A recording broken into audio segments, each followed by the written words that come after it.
Fire safety నిబంధనలు ఖచ్చితంగా పాటించాలని ప్రైవేట్ విద్యాసంస్థల యాజమాన్యాలకు సూచించారు ఉప ముఖ్యమంత్రి కడియం శ్రీహరి.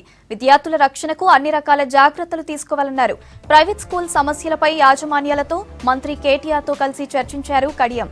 ఫీజు రియంబర్స్మెంట్ నిధులు జూనియర్, డిగ్రీ కాలేజీలకు వేరువేరుగా ఇవ్వాలని యాజమాన్యాలు కోరగా పరిశీలిస్తామని చెప్పారు కడియం. తెలంగాణ రాష్ట్రంలో ఉన్న ప్రైవేట్ విద్యా సంస్థల యాజమాన్యాలతోని డిగ్రీ కళాశాలలు, పీజీ కళాశాలకు సంబంధించిన యాజమాన్యాలు వాళ్ళు ఎదుర్కొంటున్న సమస్యల గురించి ఒక ఉన్నత స్థాయి సమావేశం జరిగింది.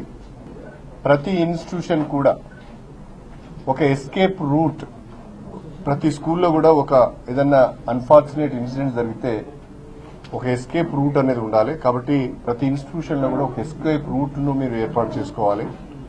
మున్సిపాలిటీ పరిధిలో, గ్రేటర్ హైదరాబాద్ కార్పొరేషన్ పరిధిలో ఉన్న పాఠశాలలకు సంబంధించి ప్రాపర్టీ ట్యాక్స్ సంబంధించిన స్లాబ్ వల్ల మా మీద ఎక్కువ బర్డెన్ పడుతున్నది. ఒక సెపరేట్ స్లాబ్ కింద కమర్షియల్ కాకుండా, డొమెస్టిక్ కాకుండా ఇంకొక స్లాబ్ క్రియేట్ చేసి వాళ్ళకు కొంత వెసులుబాటు కల్పిస్తామని చెప్పి కూడా వారు ఒప్పుకోవడం జరిగింది.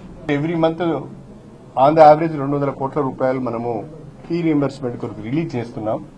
ఆ రిలీజెస్ అవుతున్నాయి కానీ ఎవరికి సాటిస్ఫాక్షన్ లేకుండా పోతున్నది. అవసరం అనుకుంటే ఒక మంత్ ఒక పర్టికులర్ కేటగిరీకి ఇచ్చి ఇంకో మంత్ ఇంకో కేటగిరీ కనుక ఇస్తే వాళ్ళకు కూడా వెసులుబాటు ఉంటుంది. ఆ మెకానిజం కూడా వర్కౌట్ చేయమన్నాము. ఆ మెకానిజం వర్కౌట్ చేస్తామని చెప్పారు.